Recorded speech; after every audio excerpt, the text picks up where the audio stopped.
오늘 하나님께서 우리에게 주시는 말씀은 전도서 10장 1절에서 4절까지 말씀입니다. 전도서 10장 1절에서 4절까지 말씀입니다. 우리 함께 읽겠습니다. 10장 1절에서 4절까지 말씀입니다. 우리 함께 읽겠습니다. 시작.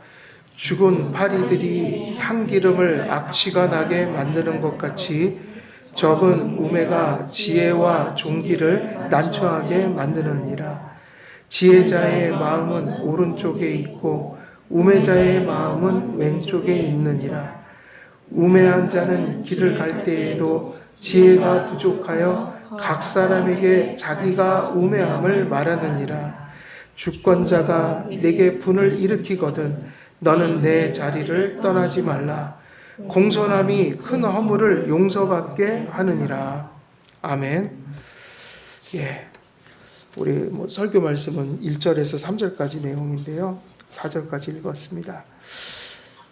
우리가 지난 시간에 본문의 내용은 전체적인 이제 맥락 속에서 보면 작은 죄가 없다는 거예요. 죄의 본질은 다 어떻다는 거예요? 같다.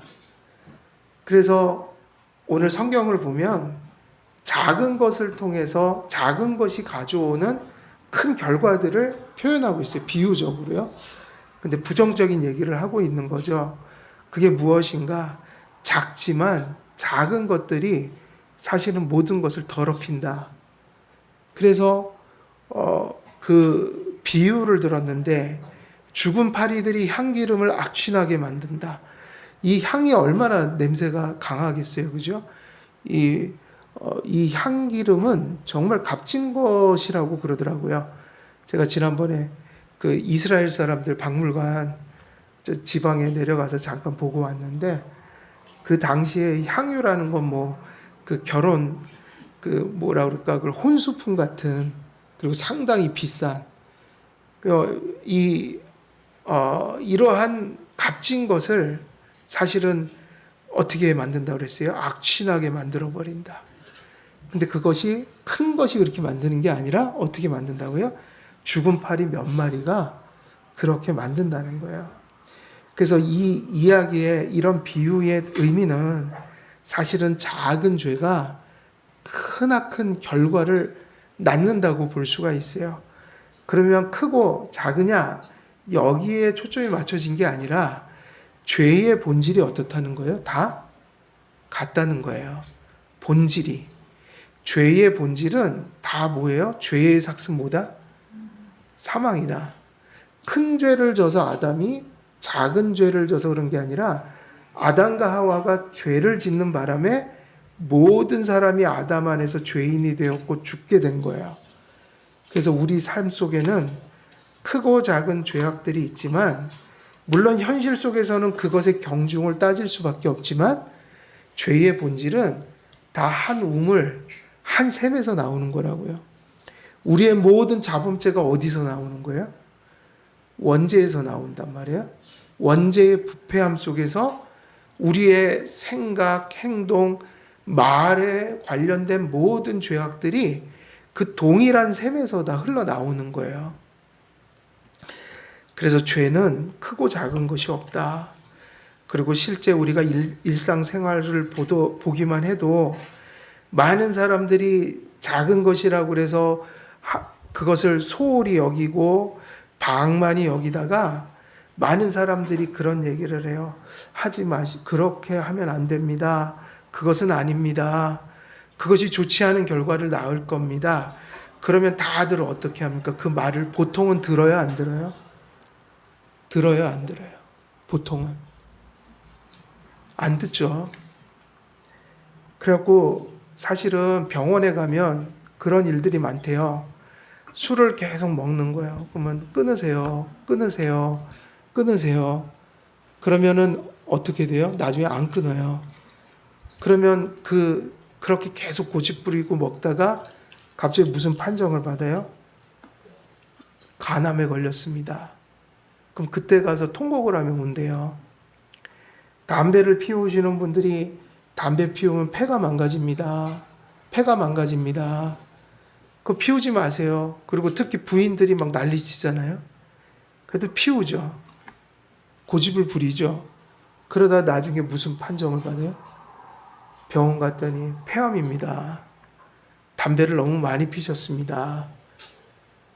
옛날에 이주일이라는 코미디언이 폐암으로 죽을 때 그분이 마지막 돌아가시면서 무슨 얘기를 했어요? 담배 피우면 안 됩니다. 폐가 망가집니다. 근데 이미 때가 늦은 거예요. 이런 예를 들었지만 우리가 작게 여기는 죄를 우리의 양심 속에서 하나님이 하지 말아라. 그거 하지 말아라. 그거 그렇게 하지 말아라. 그럼 우리는 말을 잘 들어요? 안 들어요? 잘 안 듣죠. 안 듣는 이유가 뭐예요? 그건 작은 죄니까. 근데 그것이 어쩌면 내 인생에 엄청난 파장을 일으킬 수 있는 불씨가 될 수 있는 거예요. 그래서 하나님께서 그리고 내 양심이 근데 그 양심마저도 세월이 너무 지나면 그거를 반복하고 회개하지 않으면 양심이 그걸 느낄까요? 못 느낄까요? 못 느껴요. 양심이 그것의 심각함을 못 느낀다고요? 그러면 어떤 마음을 갖냐면 괜찮다고 생각하는 거죠. 누구나 다. 괜찮다. 뭐 이 정도는 아무 일 없거든. 그러다가 어떻게 돼요? 그 작은 것이 화근이 돼서 인생을 나락에 빠뜨리는 경우들이 참 많아요.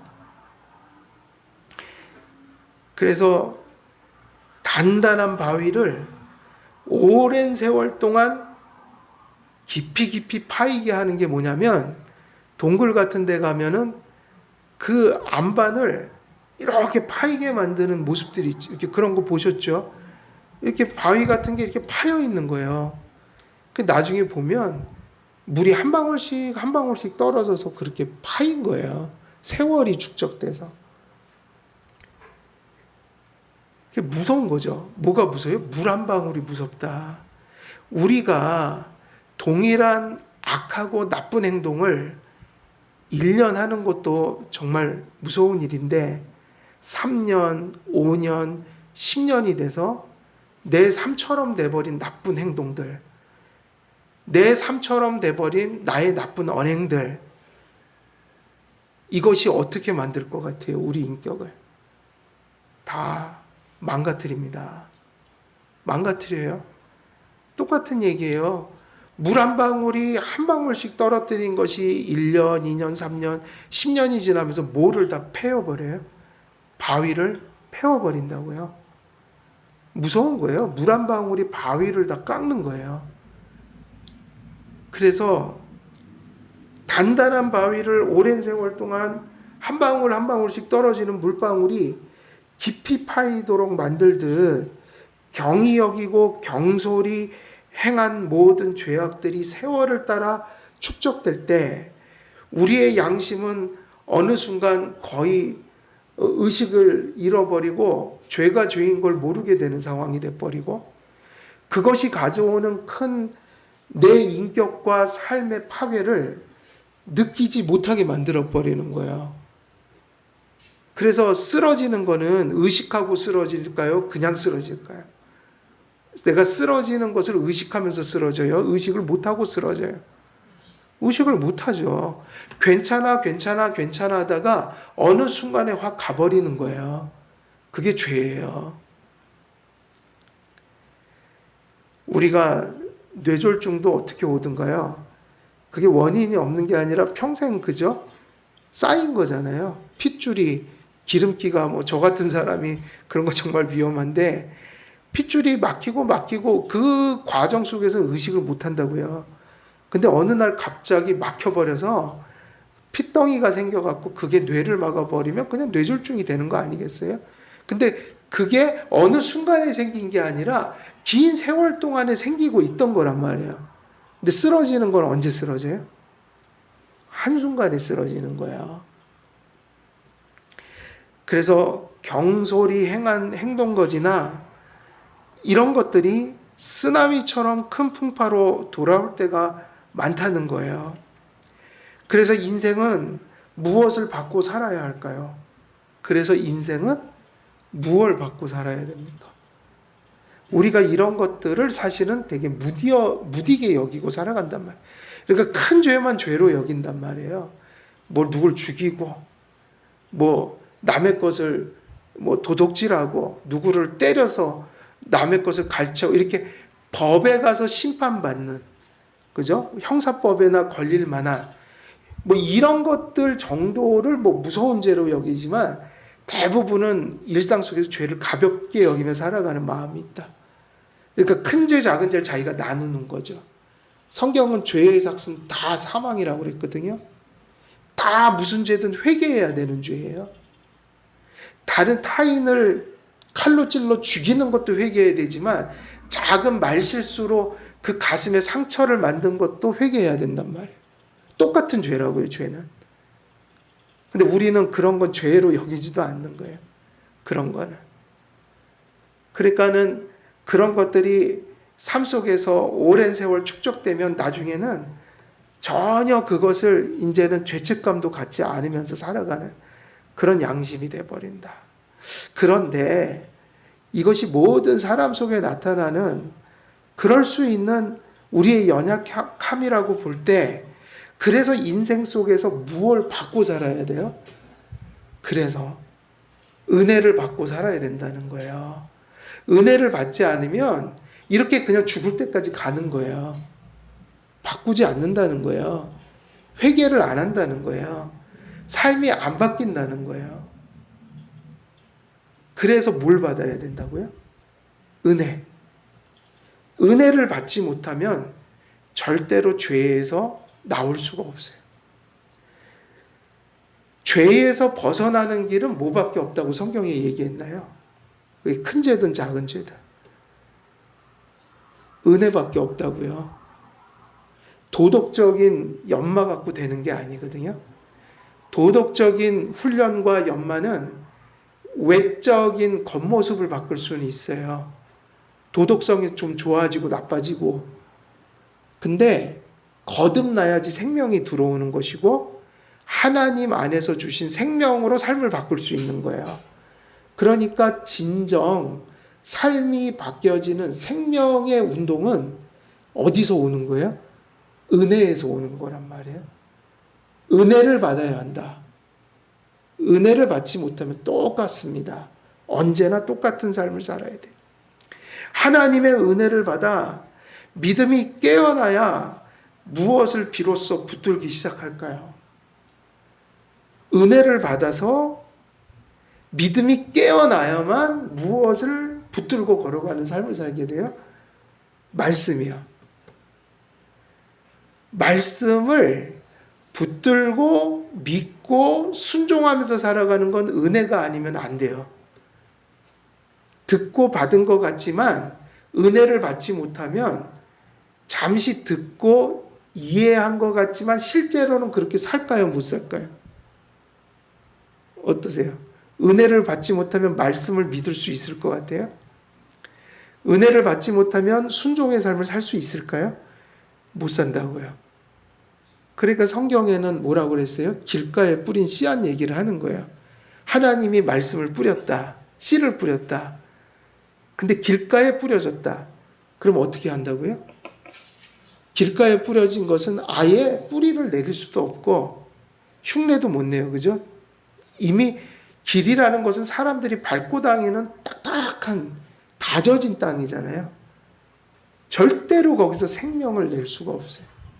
그러니까 마귀가 와서 어떻게 한다? 들은 말씀을 새가 와서 씨앗을 쪼아 먹듯이 낚아채서 먹고 간다는 거예요. 그러니까 말씀을 이해하는 것도 중요하지만 이해는 믿기 위해서 이해를 하는 거 아니겠어요? 신앙화돼야 된다. 그리고 우리가 말씀을 듣고 이해했다는 것은 순종하기 위해서 이해하는 거라고요. 근데 듣고 이해했지만 실제로는 그 말씀을 의지해서 살지도 않고 실제로는 그 말씀을 순종해서 살지도 않는다면 그것은 은혜 받은 자의 모습이 아니라는 거야. 결국 은혜를 받았다면 어디까지 가야 되는 거예요? 그 이해가, 말씀에 대한 이해가, 교리에 대한 이해가 내가 그 말씀에 의탁해서 살아가는 데까지 가야 되는 거죠. 세상에 수없는 소리들이 들리고 내 부패한 본성 속에서 많은 얘기들이 들리고 하나님의 말씀이 들려질 때 그걸 진짜 믿어서 아닙니다. 세상도 아니고 내 자신도 아니라 저는 하나님 말씀 믿고 가렵니다. 그래서 그 말씀에 누구를 의탁하는 게 믿음이에요? 나를. 의지해서 산다는 거죠. 의지. 무엇에 의지해서요? 하나님의 말씀에. 하나님의 말씀이 그렇게 기록되어 있는데 제가 그걸 믿겠습니다. 그래서 그 말씀이 이루어질 것을 알아 저는 제 인생을 거기다 걸렵니다. 근데 은혜가 없으면 어떻게 이걸 할 수 있어요? 없어요? 안 되죠. 안 될 것 같으니까 의탁을 못 하는 거예요. 이 말씀에 의탁하느니 내 힘을 믿지. 내가 말씀을 의지해서 사느니 사람을 의지하지. 이러고 살아가는 거예요. 내가 말씀을 의지해서 사는 게 아니라 세상의 좋은 것들, 힘 있는 것들을 의지해서 살아가야지. 우리의 안에 은혜가 결핍될 때 신앙은 없어요. 신앙이 뭐예요? 트러스트 인이란 말이에요. 트러스트 인이 뭐예요? 트러스트 인.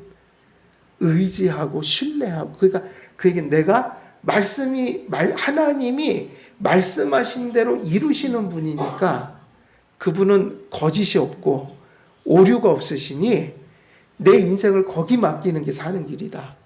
그리고 맡기는 거야. 의지해서 사는 거야. 그게 뭐예요? 믿음이다. 그러니까 은혜가 임해야 그게 된다는 거야. 인간의 힘으로 되는 게 아니라는 거예요. 그리고 그 트러스트인이 되면 뭐를 하게 돼요? 그걸 신뢰하고 의지하는 마음이 있어야 순종할 마음이 생긴다고요. 먼저 믿어야 순종하게 되는 거예요.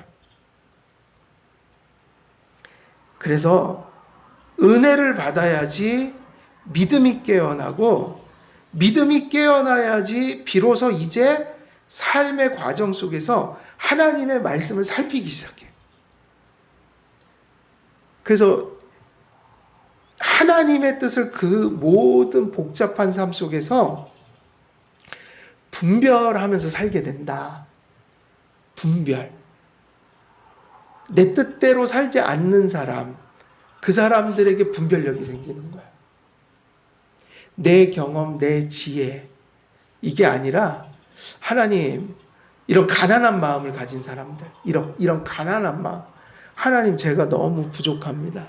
하나님, 제가 죄가 많습니다. 저 부족합니다. 하나님, 오늘도 하나님 저 붙들어 주시지 않으면 저 쓰러집니다. 오늘도 하루를 어떻게 살아야 될지요. 하나님 도와주세요. 하나님 도와주셔야지 삽니다. 그 믿을 게 너무 많은 사람들은, 마음이 가난하지 못한 사람들은 누구를 의지하지 않아요? 하나님을 의지하지 않아요. 의지하지 않는다고요. 마음이 가난해야지 하나님을 의지하는 거예요. 마음이 가난한 사람들이 누구죠? 자기의 영적 빈곤을 알고 살아가는 사람들. 영적 빈곤을 안다는 건 무슨 의미죠? 내가 죄인인 걸 알고 살아가는 거예요. 하나님이 도와주시지 않으면 내가 살 수 없다는 걸 아는 사람들인 거예요. 그래서 하나님 앞에서 나의 부족을 인식하고 하나님 도와주세요. 끊임없이 주님을 의지해서 사람들에게, 그래서 그런 사람들이 뭐를 붙들게 되는 거예요? 하나님 말씀이 들어오는 거예요. 하나님이 뭐라고 말씀하실까? 이런 상황에서 뭐라고 말씀하실까? 이런 상황에서 내가 어떻게 해야지 하나님을 기쁘게 해드리는 걸까? 아니면 이렇게 하는 것이 하나님을 슬프게 하는 게 아닐까? 뭐 이런 생각을 하면서 살아갈 때 그런 사람들이 말씀을 듣고 묵상하고 연구할 때 되는 게 무엇인가? 분별력이 생긴다. 하나님 앞에서 말씀을 따라 살아가는 방법을 체득하게 된다. 지혜로운 사람은 어떻게 살아갈까요? 그러므로 지혜로운 사람들은 어떻게 살아가는 사람들이에요? 살피면서 살아가는 사람들이다. 어떻게 한다고요? 살펴야 돼요. 우리가 살필 게 많은데 절대적으로 살펴야 되는 게 누구죠? 절대적으로 살펴야 되는 거. 하나님의 뜻. 그 얘기는 하나님의 말씀을 살핀다는 뜻이겠죠? 하나님 말씀이 가슴에 들어오면 많이 살피고 살아야 돼요. 내 자신을 살피고 내 옆에 있는 사람들을 살피고 돌아보면서 살아라 이거죠. 돌아보면서. 때로는 우리가 하나님도 안 보일 때가 있어요. 옆에 사람도 안 보여요. 그냥 내 속에서 나오는 대로 그냥 다 하는 거야. 내 본성대로, 욕구대로, 내 기분대로. 분노가 치밀면 분노를 다 쏟아버리고, 욕구가 생기면 그 욕구를 다 채우려고 하고. 그러니까 그런 사람들은 뭐를 안 봐요? 아무도 안 돌아봐. 하나님도 살피지 않고, 내가 이렇게 하면 옆에 사람들이 어떨까? 이런 것도 안중에 없어요. 그냥 느끼는 대로 사는 거야. 퍼부으면서, 쏟아부으면서 사는 거예요. 근데 그러면 안 되고, 하나님의 말씀을 살피고, 좋은 의미에서 내 자신을 살피고, 또 내가 살아가는 모든 것들 속에서 내 삶의 영향력이 다른 사람에게 어떻게 미칠까를 생각하는, 다시 말하면 타인들을 살피고 자꾸 살피면서 살아야 된다. 살펴야 돼요. 당장 눈앞에 있는 것으로 살지 않고 내 감정과 기분대로 인생을 경솔히 살지 않는다는 의미입니다. 세상 사람들도 이렇게 살려고 하는 사람들이 있지만 지금 제가 말씀드리는 것은 하나님에게 눈먼 도덕성을 얘기하는 게 아니라 생명에서 나오는 신앙의 분별력, 하나님을 바라봄으로 생기는 분별력, 이걸 말씀드리는 거예요. 그래서 세상에는 눈치 빠른 사람들이 많다고요. 잘 살피거든요. 세상 사람들. 그래서 정말 착하게 사는 사람들도 있어요. 잘 살피고.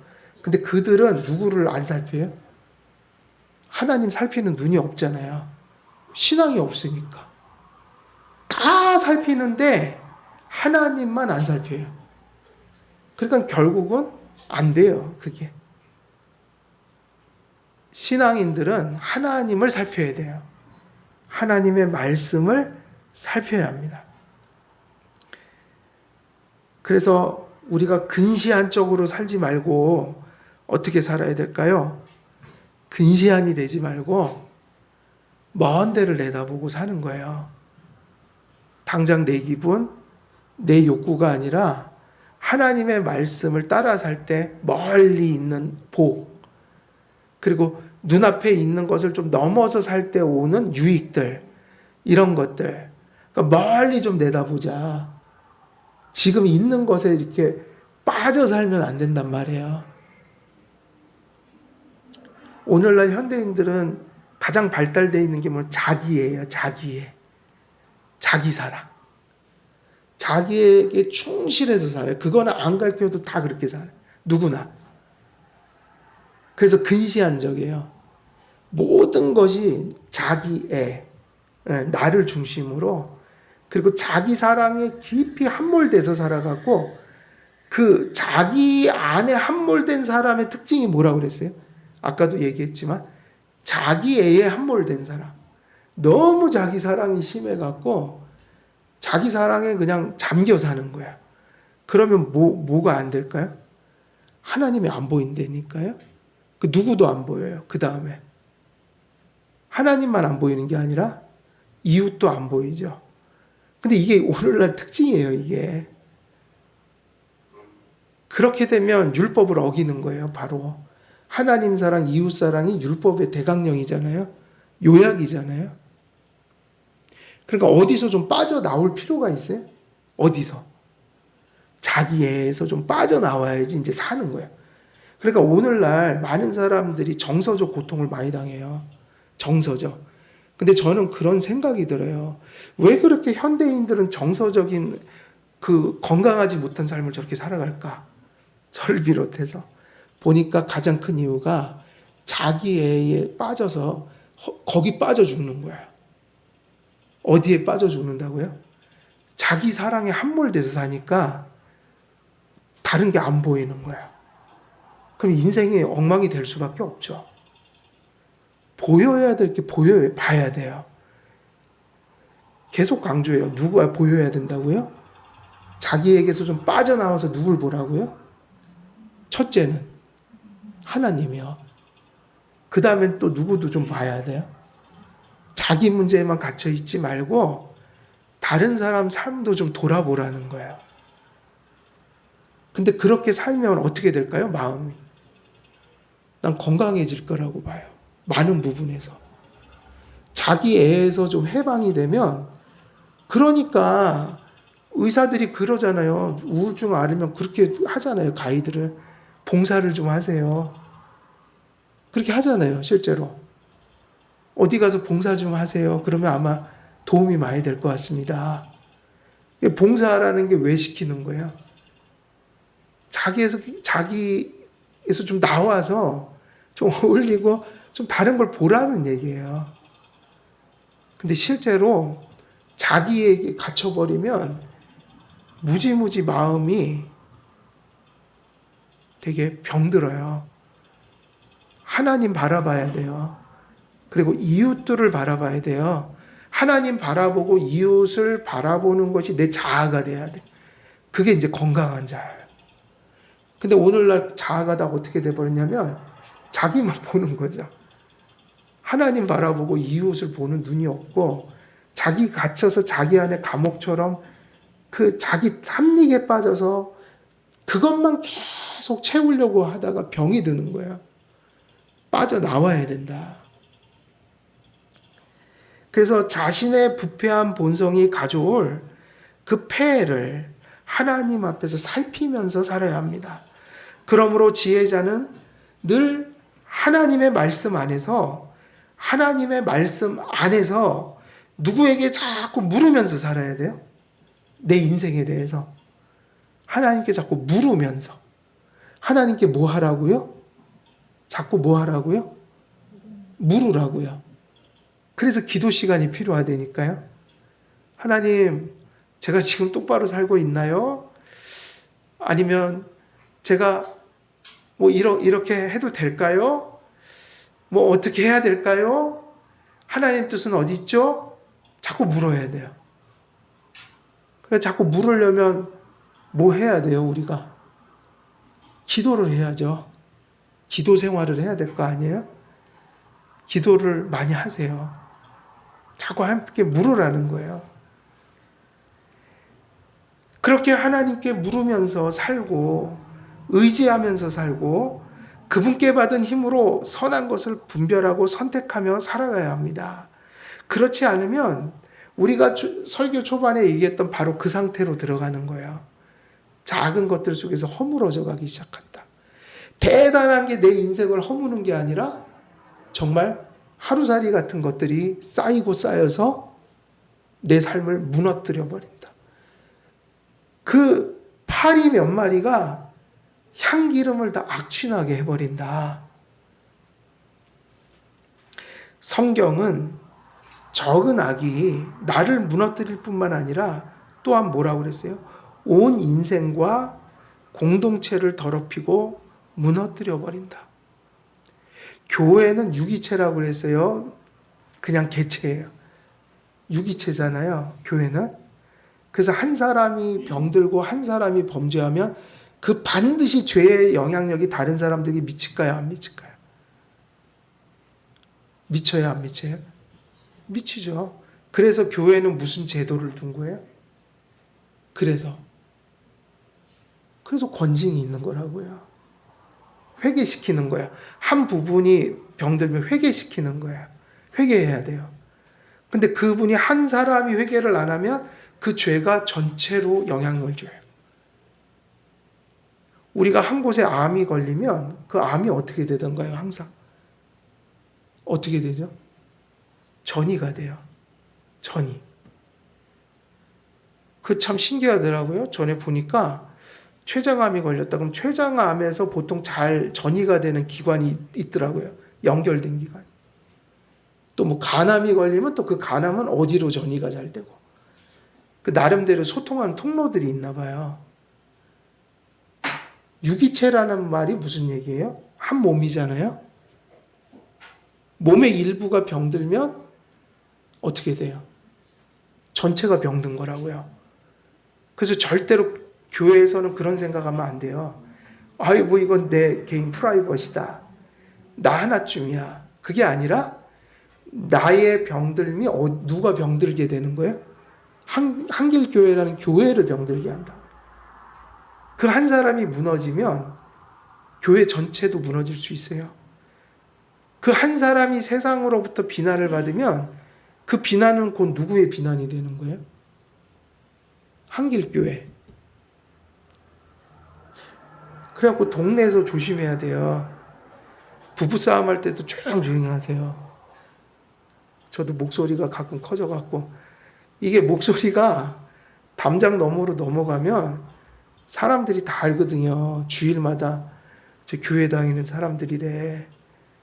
그것도 뭐 그 사람들이 뭐라더라 무슨 개혁주의를 추구한대 뭐 그러는데 맨날 그냥 담벼락으로 뭐 욕하는 소리, 소리 지는 소리, 나쁜 소리, 뭐 깨지는 소리, 우당탕탕 이러면 그게 세상 사람들이 업신여기겠어요? 안 업신여기겠어요? 업신여기죠? 근데 죄송하지만 그게 한 가정으로 끝나는 게 아니라 누구의 욕으로 오는 거예요? 한길 교회당이더라 이거란 말이에요. 그 책임이 있어요. 조심해야 돼요. 우리가 그렇게 살아야 돼요. 내 삶이 한길 교회의 삶이다. 그래서 사실은 되게 중요한 얘기죠. 여호수아 7장 1절에서 12절을 보면 이스라엘이 계속 승기를 잡다가 가나안 정복을 하다가 딱 제동이 걸린 사건이 무슨 사건이었어요? 초기에 아간의 사건이었잖아요. 아간 한 명이 무슨 잘못을 저질러 갖고 그 한 명이 회개하고 하나님 앞에서 이제 그렇게 되기 전까지 그 공동체 전체가 어려움을 겪었어요. 그게 아간이라고요. 아간. 그게 지금 여기 똑같은 얘기예요. 파리 몇 마리가 어떻게 했다? 향기름을 악취나게 했다.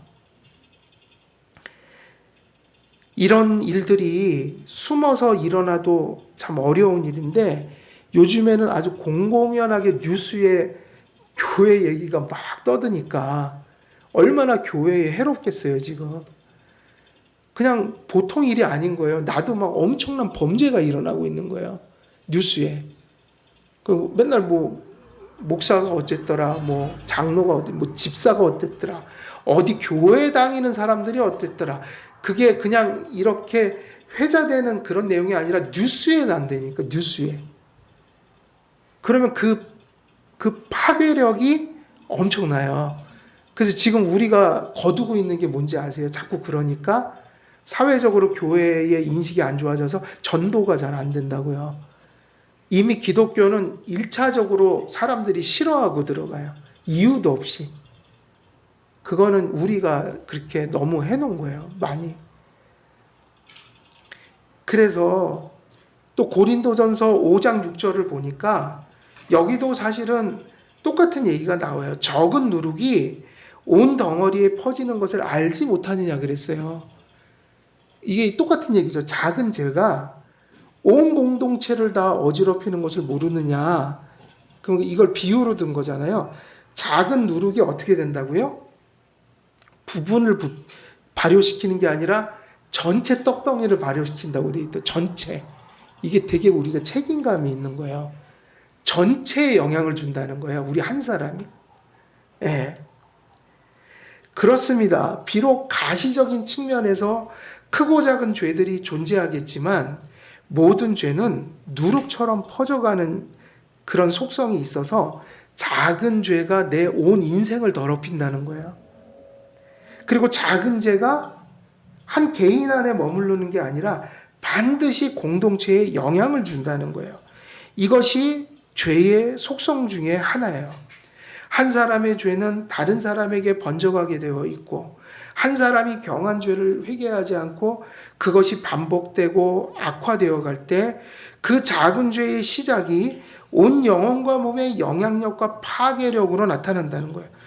그러므로 우리가 회개할 죄는 작은 죄도 없고 큰 죄도 없다. 모든 죄가 다 회개해야 한다.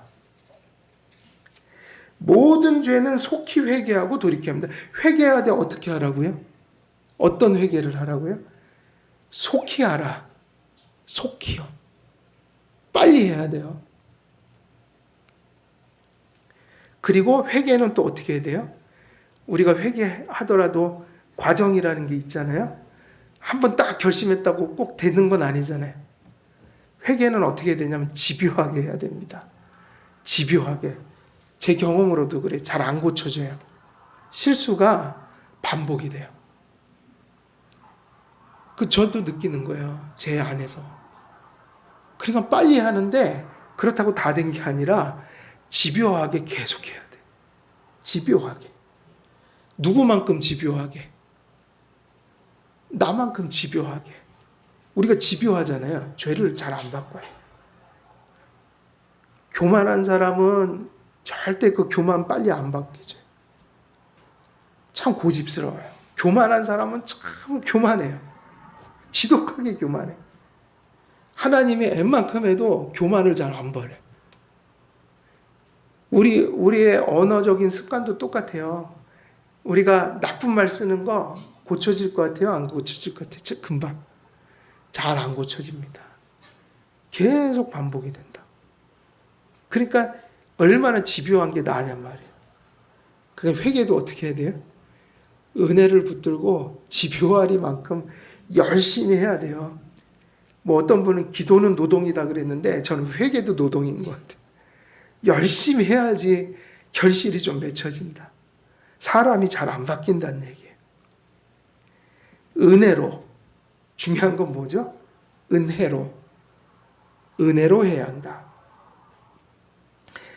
전에 한참 비가 올 때 교회의 지하에 제가 놀랬죠. 비가 그제 왔나? 뭐 이렇게 하면 이제 그때 처음에 왔을 때 한 이틀 지났나요? 하루 지났나? 멀쩡했는데 벽이 완전히 새까맣게 그냥 딱 이틀 만에 곰팡이가 쓸어버렸어요. 정말 이틀 만에 곰팡이가 쓸더라고요. 야, 빠르다. 누룩이 온동이에 퍼지듯이 곰팡이 피듯이 참 빨라요.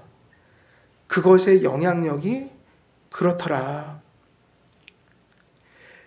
좋은 것은 개인이나 사회나 교회에도 세우기가 너무 힘든 거예요. 그렇지 않아요? 바른 거 좋은 거는 교회에서 세우려면 몇 년이 걸립니다. 계속 설교하고 그죠? 성도님들이 또 듣고 반복하고 듣고 또 삶 속에서 그런 것들을 실천하려고 노력하다가 또 실패하기도 하고 이러면서 삶 속에 하나님이 은혜로 그런 것들이 삶이 되도록 이렇게 바꿔가시는 과정이 있지만 좋은 것은 세우기가 너무 힘들고 나쁜 것은 어떤 것 같아요? 너무 빨리 거의 뭐 빛의 속도로 나쁜 것은 금방 되더라. 아이들도 좋은 것 가르치려면 무지 힘들고 나쁜 거는 안 가르쳐줘도 하더라고요. 지가 알아서 해요. 참 놀라워요. 안 가르쳐줘도 나쁜 짓은 해요. 어디서 그런 말을 배웠는지 뭐 별 깜짝깜짝 놀랄 말을 어느 순간에 어린이집에서 배워오고 막 그래요. 한 번은 욕을 배워왔더라고요. 무슨 뜻인지도 모르고. 제 앞에서 그거를 뭘 배워왔다 그러면서 해본 거예요. 너 어디서 배웠냐 그러니까 어린이집에서 친구가 그 얘기를 하더래요. 야, 세상에 그거는 그렇게 어떻게 또 잘 배워갖고 한 번 듣고 또 써먹네. 근데 좋은 건 안 돼요, 잘. 그래서 우리는 결국 이 얘기예요. 맞아요. 노력하고 반복하고 이게 이제 우리 인격 속에 나타나지만 그 노력과 아까 얘기했던 집요하리만큼 우리가 그런 믿음의 선한 싸움을 싸워간다는 게 뭐가 없이는 안 되는 거예요. 은혜가 없이는 안 되니까 은혜를 믿음으로 바라보고 살아야 되는 거예요. 순간순간을요. 그 마음이 있어야 되고 그 다음에는 은혜의 수단을 사용해야죠. 하나님을 의지하고 성경을 보고 기도를 하고 그리고 삶의 인격 속에 은혜를 주시면 인격을 통해서 이제 노력을 하겠죠, 우리가. 거기서 이제 뭐가 나온다는 거예요. 거기까지 가야지. 우리는 늘 그리스도의 죄사함의 은혜를 의지하며 살아야 합니다. 그래서 뭐가 중요하다고요? 그게 너무 힘든 일이잖아요. 그래서 사실은 출발점이 거룩하게 사는 것 얘기로부터 시작하면 안 돼요. 그건 차후예요. 뭐부터 시작해야 된다? 죄사함의 은혜가 있어야지 새 출발을 할 수 있어요. 매 순간마다. 오늘 넘어져도 또 새 출발할 수 있는 거는 예수님의 피가 우리를 완전히 용서하기 때문에 오늘 내가 넘어졌지만 죄를 용서해 주시는 하나님의 은혜로 또 출발할 수 있는 거죠. 앞을 향해서. 그 죄사함의 은혜를 의지해서 그리고 은혜를 받아 최선을 다해서 그런 싸움을 싸워가야 한다는 겁니다. 죄와의 싸움, 성화의 싸움은 대단한 일들로 나타나는 것이 아닙니다. 일상 속에서 순간순간 하나님을 바라보며 나타나는 삶의 실제예요. 말하고 행동하고 관계 맺고 가족과 교우와 이웃과 더불어 살아가는 모든 정황 속에서 우리의 마음을 살피고 우리의 말을 살피고 우리의 행동을 살피며 가는 데서 믿음의 선한 싸움의 실제가 나타나고 있는 것이다. 하나님의 말씀을 기억하고 바라보며 한순간 한순간 분별하며 언행을 삼가는데 성화적 싸움과 회개가 나타납니다. 그래서 우리의 힘은 주님이시죠. 그런 일들을 나타내기 위해서는 주님과 동행해야 합니다. 말씀과 기도로 주님을 늘 바라봐야 한다는 얘기죠. 일할 때는 눈 뜨고 기도하고 시간을 내어 눈 감고 기도하고 모든 순간에 하나님을 자꾸만 바라보려고 하고 우리 삶 속에 주님을 자꾸만 모셔드리려고 하는 그 성령님이 주시는 소욕이 우리 안에 나타나야 된다는 거예요. 그런 의지들이. 그게 무엇의 증거인 거예요? 은혜가 지금 역사하고 있다는 증거인 거예요. 하나님 없는 순간들이 자꾸만 늘어나고 그러니까 이제 여기가 중요한 거죠. 삶 속에 좋지 않은 징조가 뭐죠? 하나님 없는 순간들이 자꾸 삶 속에 드러난다. 그럼 우리는 믿는 사람들이니까 하나님이 없는 건 아니죠. 연합돼 있잖아요. 근데 그분과의 교제가 자꾸 멀어진다는 얘기예요. 그 얘기는 결국 뭐죠? 마음으로 따지면 주님을 바라보거나 묻거나 의지하는 마음이 자꾸만 사그러들고 은혜의 수단으로 보자면은 예배하고 말씀 보고 기도하는 것들이 점점 내 삶 속에 어떻게 되는 거예요? 멀어져 가기 시작한다. 예배가 멀어져 간다. 기도가 멀어져 간다. 말씀 듣는 것이 멀어져 간다. 그럼 말씀과 은혜의 수단으로부터 점점 멀어지면 그럼 이제 우리는 이렇게 예단할 수 있죠. 뭐가 점점 가까워지고 있는 거야? 죄가 가까워지고 있는 거죠. 정말 나에게 복을 주는 것이 아니라 해악을 주는 것들을 자꾸 가까이 하게 되는 거예요. 그래서 하나님 없는 순간들이 늘어나고 하나님 없이 말하고 행동하는 영역이 내 삶에 늘어날 때 내 자신과 내 가정과 사회와 교회를 허무는 누룩이 곰팡이처럼 퍼져가고 있다라고 스스로 그것을 느낄 수 있어야 되고 그것을 분별해서 빨리 하나님께 가까이 나아가야 되는 거예요. 그래서 우리가 창세기를 보면 베델 사건이 있잖아요. 야곱이 하나님 만난 곳이 어디였죠? 베델이었잖아요. 가장 그가 힘들고 어려울 때 하나님 만난 곳이 하나님의 약속을 받은 곳이 베델인데 그 베델을 통해서 하나님이 야곱과 함께 하실 거다 약속을 받았어요.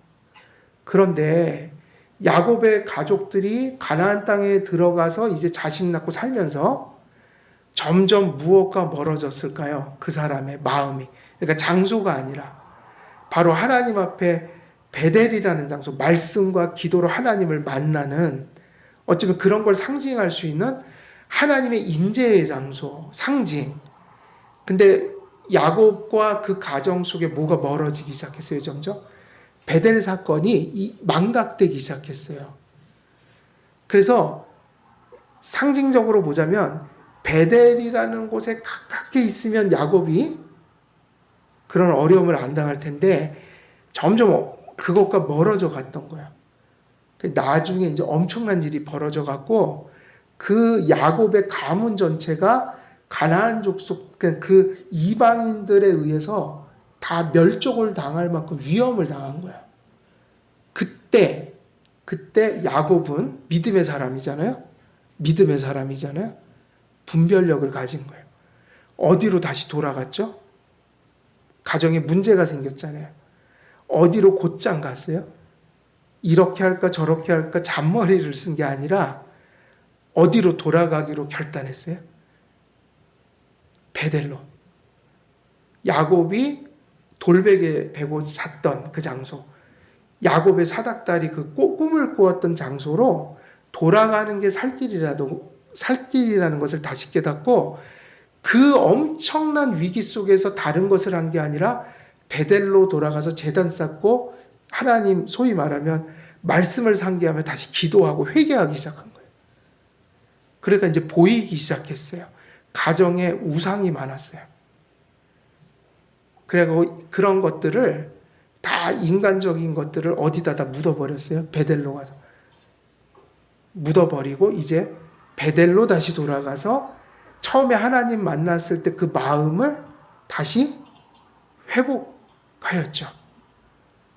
그래서 어떻게 됐어요? 문제가, 그 가정에 찾아왔던 위기가 회복이 된 거예요. 결국 베델이라는 것의 뜻이 뭐죠? 하나님의 집이잖아요. 그죠? 베델은 하나님의 집이라고요. 하나님이 계신 곳, 그곳을 가까이 할 때 야곱은 깨어 있었으나 거기로부터 멀어질 때 야곱은 하나님을 시야에서 놓칠 수밖에 없었다. 그러면 이것을 다시 회복하는 길은 뭐밖에 없는 거예요? 어디로 돌아가야 돼요? 베델로 돌아가면 되죠. 이것이 중요한 거예요. 그러면 이걸 우리에게 적용한다면 하나님과 멀어지면 안 된다는 얘기예요. 자꾸 하나님께 가까워져야 돼요. 거리가. 하나님 바라보고, 그리고 은혜의 수단들을 붙들고 하나님과 가까이 그 거리를 유지하면서 살아야 된다. 가까이. 근데 그 거리가 점점 멀어지기 시작하면 우리는 영적으로 넘어질 수밖에 없다. 우리의 힘은 뭐인 거죠? 그렇게 얘기한다면 우리에게 힘은 뭐예요? 우리의 힘은 하나님을 가까이 하는 것이 우리의 능력이다. 죄를 이길 수 있는 유일한 방법이에요. 내 힘으로 이기는 게 아니라 누굴 가까이 함으로 하나님을 자꾸 가까이 하세요. 그러니까 뭐를 잘못했고 이것만 회개가 아니라 누구를 자꾸 친근하게 가까이 다가가는 게 회개인 거예요. 하나님께. 그래야지 또 죄도 버릴 힘이 생기는 거예요. 그게 되게 중요하다. 시간이 돼서 여기서 마칠게요. 그래서 오늘도 중요한 말씀, 그 핵심이 뭐예요? 죄는 작은 게 없다. 큰 죄건 작은 죄건 본질이 같다. 그리고 여기서 말씀드렸던 건 그래서 뭐가 필요하다는 얘기를 하는 거예요. 은혜가 필요한 거죠. 믿음이 필요한 거죠. 그 믿음으로 말씀을 살필 수 있는 데까지 나가야 되죠. 거기서 누구와 가까이 하는 교제가 발생해요? 하나님. 그럼 그렇게 하나님을 가까이 하는 삶 속에서 뭐가 생기냐면 죄와 싸울 수 있는 힘이 우리에게 부여된다. 그 삶이 복된 삶이다. 이렇게 정리를 할 수 있겠죠. 그래서 우리 한길교회 모든 성도님들 오늘 말씀 전한 것처럼 주님을 가까이 함으로 믿음의 선한 싸움을 잘 싸워서 우리가 우리의 가정, 개인, 또 교회, 또 사회에서 선한 영향력을 끼치는 우리 모든 성도님들 되시기를 우리 주 예수 그리스도의 이름으로 축원드립니다. 기도하겠습니다. 살아계신 하나님 아버지, 우리는 연약합니다. 우리의 본성의 힘으로 죄와 싸울 수가 없습니다. 작은 죄에도 쉽게 허물어질 수밖에 없는 저희들입니다. 오늘 말씀 전한 것처럼 하나님이 우리를 택하시고 또 사랑으로 불러주셨사오니 우리에게 큰 은혜를 베풀어 주셔서 우리가 하나님을 의지하고 바라보며 붙들고 살아갈 수 있도록 은혜 내려주시고 주님을 가까이 함으로 어둠과 죽음과 또 파괴적인 일들 속에 속한 일들을 우리가 멀리하며 물리칠 수 있도록 하나님 우리에게 큰 은혜를 베풀어 주옵소서. 감사드렸고 우리 주 예수 그리스도의 이름으로 기도드리옵나이다. 아멘.